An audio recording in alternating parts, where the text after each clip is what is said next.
Hello. ହଁ ହେମନ୍ତ କୁମାର ସାହୁ କହୁଥିଲେ। ହଁ ଆଜ୍ଞା କହୁଛ କହୁନ। ହଁ ଇଆଡ଼େ ବିଜେଡି ଅଫିସରୁ କଲ୍ କରିଥିଲେ ଆଜ୍ଞା। କାଁ ବୋଲିକରି ଆଜ୍ଞା? ଆଜ୍ଞା ଆପଣଙ୍କ ରାସନ କାର୍ଡ଼ ପାଇଛନ୍ ଆଜ୍ଞା? କାଁ କର୍ମୁ ରାସନ କାର୍ଡ଼ କିଛି? ପାଇଛନ୍ କି ଆଜ୍ଞା? ପାଇଛୁଁ କାଁ ହେଲା ଯେ? ଆଉ କାଳିଆ ଯୋଜନା ବି ପାଇଛନ୍ ଆଜ୍ଞା? କାଁ କାମ ସେଟା କାଳିଆ ଯୋଜନା ପାଇଛୁ କି ରାସନ କାର୍ଡ଼ ପାଇଛୁ କାଣା ସେଟା ମୁଦ୍ଦା କହୁନ ଆଜ୍ଞା ଯେନ୍ଟା କହିବାର ଅଛି ବୋଲେ। ନାଇଁ ଆଜ୍ଞା ଆମେ ବିଜେଡି ଅଫିସରୁ କଲ୍ କରିଥିଲୁ ଆମର କଣ୍ଟାବାଞ୍ଜି ନିର୍ବାଚନ ମଣ୍ଡଳରୁ ଆମର ମୁଖ୍ୟମନ୍ତ୍ରୀ ନବୀନ ପଟ୍ଟନାୟକ ଏଥର ନିଜେ ଉଠୁଛନ୍ ଆଜ୍ଞା। ତ ଯେତେ ସବୁ ଅସୁବିଧା ଅଛି ସବୁ ଅସୁବିଧାକେ ଦୂର କରବାର ଲାଗି ମୁଖ୍ୟମନ୍ତ୍ରୀ ନିଜେ ଏଥର ଉଠୁଛନ୍ ଆଜ୍ଞା। ହଁ ତ ଆପଣଙ୍କର ଆଶୀର୍ବାଦ ଟିକେ ଦରକାର ଥିଲା ଆଜ୍ଞା। ନାଇଁ ଆଜ୍ଞା ଆମେ ତ ହେମିତି 25 ବର୍ଷ ଦେନୁ ନା ଆଜ୍ଞା ଦାଦନ ଯିବା ଲାଗି ଆମକୁ ନବୀନ ପଟ୍ଟନାୟକ ମୁଖ୍ୟମନ୍ତ୍ରୀକୁ ହୋ ରାସନ କାର୍ଡ଼ ଯେନ୍ କଥା କହୁଛନ୍ ଆଜ୍ଞା ରାସନ କାର୍ଡ଼ ହେଲା କେନ୍ଦ୍ର ସରକାର ଦେଇଛେ ସେଟା ଆପଣ ଦେଇଛନ୍ କେଟା? ଆପଣ ଫୋନ କରି ସେଟା କରୁଛନ୍।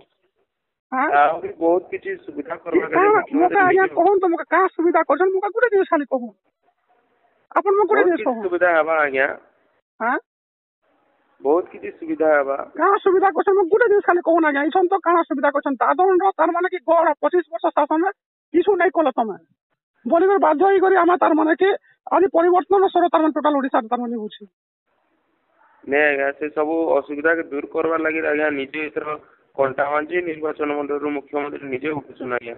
ଆଜ୍ଞା 25 ବର୍ଷ ଶାସନରେ ଯଦି ତାର ମାନେ କି ରାଣୀପୁର ଝରିଆର ବିକାଶ ନାଇଁ କରିପାରିଲା ଆପଣ ମାନେ 25 ହଁ ବର୍ଷ ଆଜ୍ଞା ଶାସନ ଖାଲି ପଶ୍ଚିମ ଓଡ଼ିଶାକୁ ପାଶ୍ରି ଦେଲ ମାନେ ଆମେ ନାଇଁ ଆଜ୍ଞା ଏଥର ପଶ୍ଚିମ ଓଡ଼ିଶାର ବିକାଶର ଲାଗି କଣ୍ଟାବାଞ୍ଜିରୁ ନିଜେ ଉଠୁଛନ୍ ଆଜ୍ଞା। ନାଇଁ ଆଜ୍ଞା ଆମେ 25 ବର୍ଷ ଆଜ୍ଞା ଦେଖନୁ ନା 25 ବର୍ଷ ଶାସନରେ ରାଣୀପୁର ଝରିଆର ଲାଗି ମାତ୍ର 20 ଲକ୍ଷ ଟଙ୍କା ଏବେ ତକ ତାର ମାନେ କି ନବୀନ ପଟ୍ଟନାୟକ ସାକ୍ସନ କରିଛନ୍ 20 ଲକ୍ଷରେ କାଣା ହେଇପାରବା ଆଜ୍ଞା ଆପଣ ନିଜେ ପଶ୍ଚିମ ଓଡ଼ିଶାର ଲୋକ ଲାଗଲା ନିଜେ ଆସିବ ରାଣୀପୁର ଝରିଆଲ ଦେଖୁନ୍ ଆଜି ପିଇବାଲେ ପାଣି ନାହିଁ ସେନ ପାଣିର ଅସୁବିଧା ଅଛି।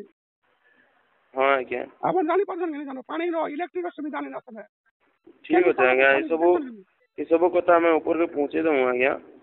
ହଁ ଆଜ୍ଞା ପହଞ୍ଚେଇ ଦଉନ୍ ଯାକେ ପହଞ୍ଚେଇ ଦଉନ୍ ଆଜ୍ଞା ଆଜ୍ଞା ଆଉ ଏଥର ନବୀନ ପଟ୍ଟନାୟକ ଭୋଟ ଏକା ନେଇ ଦଉ ଆମେ ସିଧା କଥା କହିଦେଉଛୁ ଆମର ଏରିଆକେ ଭୋଟ ଆଜ୍ଞା ମାଗିବୁ ଭୋଟ ଏକା ନେଇ ଆମର ଏରିଆ ଆଜ୍ଞା ଡେଭଲପ ଆଜ୍ଞା ନାଇଁ କରା ହେଇତା କାଁଜେ ଭୋଟ ଦେବୁ ଆପଣ ଚିନ୍ତା କରୁନ୍।